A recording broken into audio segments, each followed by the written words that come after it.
नमस्कार दोस्तों, hello everyone, कैसे हैं आप सब। कभी आपने ये सुना है कि किसी मंत्री के घर पे पैसा चोरी हो गया हो? और अगर सुना भी होगा ना, तो जिस चोर ने पैसा चुराया होगा वो एक दो दिन में पकड़ा भी गया होगा और उस पर ऐसी कार्रवाई करी गई होगी कि वो चोर तो क्या, उसके जो साथी चोर होंगे ना, वो कभी सपने में भी हिम्मत ना करे उस मंत्री के यहाँ फिर से पैसा चुराने की। इस चीज को आप कंपेयर करूं हमारे उत्तर प्रदेश आयोग के साथ, लोक सेवा आयोग के साथ में। आयोग जो है ना, हमारा हर साल परीक्षा ऑर्गेनाइज कराता है और ज्यादातर एग्जाम्स में आपके पेपर लीक के आरोप लगते हैं। अब ऐसे में आयोग क्या करता है, पहले तो वो बोलता है नहीं नहीं पेपर ही नहीं लीक हुआ। पहली चीज तो आयोग की यही रिस्पॉन्स रहता है, पेपर लीक नहीं हुआ। इस बार जो 11 फरवरी का आपका आरओ का पेपर था ना, उसमें भी जब स्टूडेंट्स ने आपका प्रोटेस्ट चालू किया आपके प्रयागराज में, तब भी आयोग ने यही बोला कि पेपर ही नहीं लीक हुआ। वो तो किस्मत अच्छी थी इस बार की छात्रों की, भैया इसी साल 2024 में लोकसभा के चुनाव भी थे। इसीलिए शासन ने पहले ही कैंसिल कर दिया। योगी जी का ट्वीट आ गया था कि हम इस आरओ एग्जाम जो है ना उसको कैंसिल कर रहे हैं, फिर से इसका री एग्जाम होगा 6 महीने में। वरना आयोग तो मानने को तैयार ही नहीं था। और अब मैं आपको एक चीज बताऊं ना, अब तो आयोग ने स्वीकार कर ही लिया, खुद ही स्वीकार कर लिया कि पेपर लीक हुआ है। और कितने क्वेश्चन लीक हुए हैं? 200 क्वेश्चन में से टोटल 128 क्वेश्चन। 103 क्वेश्चन आपके जीएस के पेपर के, 140 आते हैं जीएस में, और 103 क्वेश्चन बोला है कि जीएस के पेपर के लीक हुए हैं। और 25 क्वेश्चन आपके हिंदी के पेपर के, हिंदी में 60 क्वेश्चन आते हैं। तो टोटल आपके 128 क्वेश्चन लीक हुए हैं। ये आयोग ने खुद स्वीकार किया है। और जो पूरी जांच है ना आपकी पेपर लीक की, अभी किसको दे दी गई? दे दी गई आपके एसटीएफ को दे दी गई है। ठीक है, तो इसका मतलब आयोग ने स्वीकार तो कर ही लिया। अब देखिए, अब जो हुआ वो हुआ। अभी 11 फरवरी का आपका पेपर लीक हुआ, और ऐसा नहीं 11 फरवरी को, उसके पहले भी बहुत सारे एग्जाम्स में ना पेपर लीक के आरोप लगते रहे हैं आपके। ठीक है, ये आज की बात नहीं है, 20-30 साल से चल रहा है। ठीक, हम हमें क्या करना चाहिए ना, आयोग से सिर्फ सीधी एक चीज पूछनी चाहिए कि जो हुआ रात गई बात गई। अब आगे बताइए, पेपर लीक होगा या नहीं होगा, हाँ या ना, सिर्फ एक बार लिख के दे दो। आयोग से हम लोग को सबको जाना चाहिए पूरा रिस्पेक्टफुल तरीके से। आगे से सर पेपर लीक होगा हाँ या ना, सिर्फ एक बार एक अखबार में, एक हमें पेपर में लिख के दे दीजिए। ठीक है, और अगर नहीं होगा, मतलब अगर आपसे पेपर जो है सही से ऑर्गेनाइज नहीं कराया जा रहा है, तो आप किसी और संस्था को दो। आप तो संवैधानिक बॉडी हो ना, आपके पास में तो सभी कुछ है, सारी आपके पास में पावर्स है, आपके पास में पैसा भी है, पेपर आपको ऑर्गेनाइज कराने का फंड्स भी मिलते हैं आपको सरकार की तरफ से। फिर कैसे लीक हो जा रहा है? अब देखिए, आप ये समझिए, पूरी पुलिस व्यवस्था जो है वो आपके आयोग के पास में, शासन के पास में। ठीक है, खुफिया विभाग जो आपका इंटेलिजेंस है वो भी है, एसटीएफ शासन के पास, पूरी सुरक्षा व्यवस्था जो है वो शासन के पास में। तब जाके पेपर कैसे लीक हो जा रहा है? इसका तो सिर्फ एक ही, आप ये समझो, एक ही चीज पॉइंट समझ में आता है कि सिस्टम में ही कुछ लोग ऐसे हैं ना जो खुद ही पेपर लीक करवा रहे हैं, जो खुद ही स्टूडेंट्स के साथ में, स्टूडेंट्स की जिंदगी के साथ में खिलवाड़ कर रहे हैं।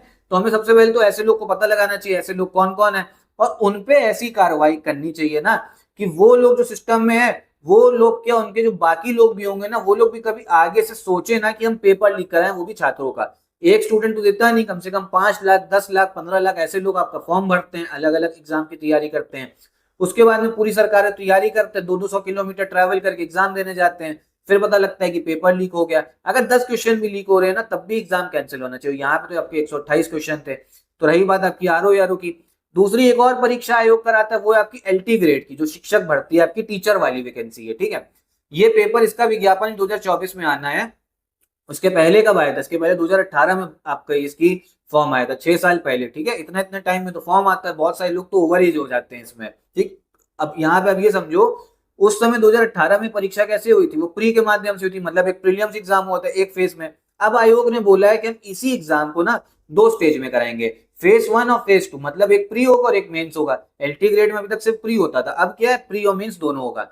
आयोग का लॉजिक ये है कि बहुत सारे जो आपके स्टूडेंट है, जो बहुत सारे स्टूडेंट नहीं, बहुत सारे लोग जो पेपर लीक करा देते हैं। ठीक है, और बहुत सारे लोग जो, जिनको पढ़ना नहीं है, वो पैसा देख के आप ये समझो कि पेपर खरीद लिया और फिर उन्होंने एक फेज आपका पास कर लिया। तो जब वो एक आपका चरण पास कर लेंगे ना, एक फेज, तो सीधा नौकरी लग जाएगी। तो आयोग का लॉजिक ये है, जब एक फेज में अगर इन्होंने पास कर लिया, दूसरा फेज होगा ना मेंस, तो मेंस लिखेंगे।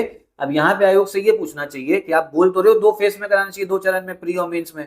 ऐसा आप ये बता के, ये गारंटी है कि मेंस वाला पेपर लीक नहीं होगा जब प्री का पेपर लीक हो जा रहा है? और हर बार होते हैं, ठीक है, हर बार ही होते हैं, हम लोग हर बार देखने को मिलते हैं। तो क्या गारंटी मेंस का पेपर नहीं लीक होगा? ठीक है, तो ये सब जो चीजें हैं ना, हमें आयोग से पूछना चाहिए कि भैया सर जो है, जिसपे आप बड़ा एकदम रिस्पेक्टफुल तरीके से, कि सर कब ये सब बंद होगा। ठीक है, इससे आप समझो स्टूडेंट्स की जिंदगी के साथ ही जो है वो मजाक चल रहा है एक तरीके से। और एक चीज और समझिए, अभी जून से लेके आपके दिसंबर तक में कम से कम आप समझो 15 परीक्षा ऐसी हैं जो आयोग को कंप्लीट करानी है। आरओ का री एग्जाम भी हो गया, यूपी बीसीएस का एग्जाम भी है जो 2024 वाला, 17 मार्च की जो पोस्टपोन हो गया था। फिर आपका बीईओ का भी फॉर्म आ सकता है, खंड शिक्षा अधिकारी का। तो इन सब की आप लोग तैयारी करते रहिए। अब देखिए जैसा भी आयोग है तो हमारा ही, ठीक है, कुछ कर तो सकते हैं, जो उत्तर प्रदेश के हम लोग भी निवासी हैं। अब आयोग हमारा ऐसा ही है तो भैया अब हमें रहना तो इस आयोग के साथ ही है, परीक्षा की तैयारी तो करनी पड़ेगी। बस हमें क्या करना है, थोड़ा प्रेशर बनाते रहना आयोग पे कि हमारे साथ जो है ना, छात्रों के साथ में वो कुछ गलत ना ट्वीट करते रहा करिए, ईमेल करते रहा करिए कि कब जो है आगे से परीक्षा जो है लीक होगी, पेपर लीक होगा हाँ या ना। सीधे आप ये सब क्वेश्चन पूछिए आयोग से, ठीक है। अब आप समझो कि 15 परीक्षाएं कम से कम होनी है, तो इसकी तैयारी आप लोग करना स्टार्ट कर दो, क्योंकि अगर आप तैयारी नहीं कर रहे हो ना, आपका कॉम्पिटिटर तो कर ही रहा है तैयारी, तो आपको एक तैयारी जो है सही से करनी पड़ेगी, तभी जाके पेपर निकलेगा। क्योंकि जब फॉर्म आ जाएगा, जब विज्ञापन आएगा, तुरंत जो है आपका पेपर भी हो जाता है। और अगर आपको एक ऑर्गेनाइज तरीके से तैयारी करनी है कि एक ही जगह पे, एक ही प्लेटफॉर्म पे आपको पूरा सिलेक्शन मटेरियल भी मिल जाए, पेड क्विज भी मिल जाए, टेस्ट सीरीज भी मिल जाए, तो आप हमारा स्टडी फॉर सिविल सर्विसेज का पेड ग्रुप ज्वाइन कर सकते हैं। यूपीपीसीएस 2024 प्री प्लस मेंस का ग्रुप चल रहा है, 2025 यूपीपीसीएस प्री प्लस मेंस का पेड ग्रुप भी चल रहा है, उसको आप ज्वाइन कर सकते हैं। टेस्ट सीरीज भी, मेंस आंसर राइटिंग भी, डाउट सॉल्विंग भी, डेली क्लासेस भी मिलेंगी आपको। साथ ही साथ आरओ या री एग्जाम का भी ग्रुप चल रहा है हमारा, बीईओ खंड शिक्षा अधिकारी का भी चल रहा है। आप इन ग्रुप्स को ज्वाइन करके पूरा फाइनल सिलेक्शन ले सकते हैं। यहीं पे मैं वीडियो भी खत्म करता हूं। अगर आपको कोई डाउट हो तो कमेंट बॉक्स में पूछिएगा। नमस्कार।